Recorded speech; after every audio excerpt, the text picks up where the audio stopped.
Maki-update ho tayo sa pamamagitan ni Bombo Grant Hilario. Kaugnay pa rin po sa naturang usapin live. Direktamente mula po dyan sa May Sandigan Bayan, Bombo Grant.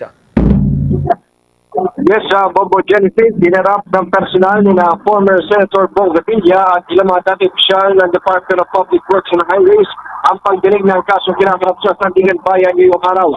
Ilang minuto bago mag-alas 8 ng umaga, nang dumating ang dating senador kasabay ang mga kapwa-akusado na sina former Public Works Engineer Bryce Hernandez, Jason Mendoza, R.K. Dumasig, Juanito Mendoza, pati sina Emelita Capistrano at Cristina Pineda.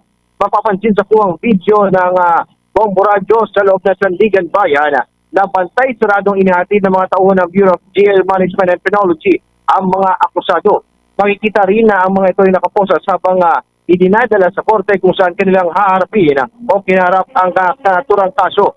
Kaugnay ang pagharap o pagdating nila sa Sandigan Bayan sa kasong malversation may kinalaman sa manalyang flood control project. Sinasabi at aligasyon kasing ghost project ito na pinondohan ng halagang 92.8 million pesos sa Pandi, Bulacan. Pagamat ay 30 ng umaga ang nakatakdang oras para sa naturang arraignment, ito ay naantakan sapagkat mayroong karagdagang mga motion. Inihain niya yung araw. Sa naganap na pagdinig ay isa ng husgado ang kabuang 7 panibagong motion na isinumite ng mga abogado ng akusado. Ito ay ang mga sumusunod: motion for reinvestigation, motion to quash arrest warrant, motion to quash information, motion to consolidate, petition for bail, at iba pa. Ang isa sa mga sa isang bahagi ng pagdinig ay binigyan din na ang paghahain ng petition for bail ay maaaring gawin matapos ang pagbasa ng sakdal o yung naturang arraignment. Kung kaya't alinsunod sa mga nakabinbin pang mga morsyon na pagdesisyonan ng korte na ikansela muna ang naturang arraignment. Bagkus ito inilipat sa susunod na buwan ng Pebrero, partikular sa ikasyam na araw, sa ganap na oras ng 8:30 ng umaga. Sa panayam naman ng sa abogado ni former Senator Bong Revilla na si Attorney Isaiah Asuncion, kanya ibinagi kung bakit naghain ng motion for reinvestigation sa korte para sa kaso ng kanyang kliyente. Kaugnay niyan at ipanggan ang abogado ni former Senator Bong Revilla na si Attorney Isaiah Asuncion. Based on the allegation, I will not mention about the merits, but it's based on denial of due process. But I will not discuss the merits. Okay. Ibinahagi naman ng maestrado ng korte na kanilang personal bibisitahin ngayong araw ang piitan sa Payatas kung saan kasalukuyan nakadetine ang mga akusado. Ito nila ay para matukoy o makita ang pasilidad, lalo na patungkol sa usapin ng seguridad.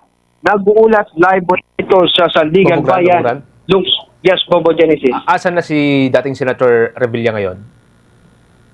Sa kasalukuyang Bobo Genesis ay nandito pa rin sa Sandigan Bayan itong si former Senator Bong Revilla kung saan matapos ng isinagawang pagdinig sa kasong malversation. Ito ay dahil Bobo Genesis ay may nakatakda pang panibagong arraignment o yung pagdinig sa korte itong naturang akusado at dating mababatas. Sa kanya naman kinakarap na kasong graft patungkol pa rin naman yan sa anomalya sa infrastructure project ng pamahalaan. Bombo Genesis. Oo. So itong naipagpaliban ay yung kanyang malversation case, yung graph, mamayang hapon pa. Anong sabi ng kanyang abogado? May mga motion pa rin ba na ibininbin doon sa graph case? O wala na? Yes, Bombo Genesis, tama nga, no? Ang tanging na-extrad sila pa lamang ay yung malversation case dito sa Sandigan Bayan ng 3rd Division o yung dito sa malversation case ni former Senator Bong Revilla. At mamaya ay meron pang arraignment sa kasong graft naman na kinakarap. At ayon sa abogado ni former Senator Bong Revilla ay posible na maghain ng panibagong motion, ngunit bagkus kanyang nilinaw na hindi pa niya muna ito sasabihin o ibubunyag sapagkat meron pa tinatawag na para hindi ma-preempt yung gagawin nilang hakbang sa naturang pagdinig mamaya. Bombo Genesis. Pero may posibilidad na, yun nga, may tinatawag ng delaying tactics pa, no? Kung sakasakali, Bombo Grant. Positive yan. Yes, Bombo Genesis. Kanina din, no?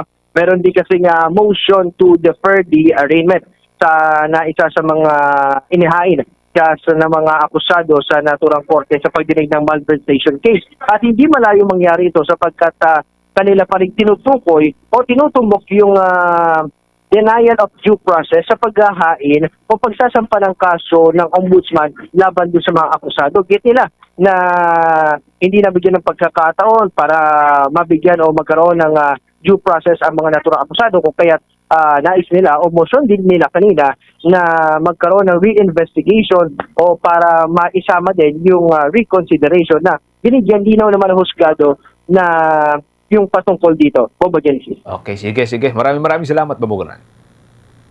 Nag-uulat live mula dito sa Sandigan Bayan. Ito si Bombo Gracilario. And this is Bombo Radio Philippines, the number one and most trusted source of news and information. Basta Radio. Bombo! For the most trusted source of news and information, visit our website at www.bomboradio.com. Follow us on Bombo Radio mobile app, Facebook, YouTube, TikTok, and X, formerly Twitter. Like, share, and stay connected. Anytime, anywhere.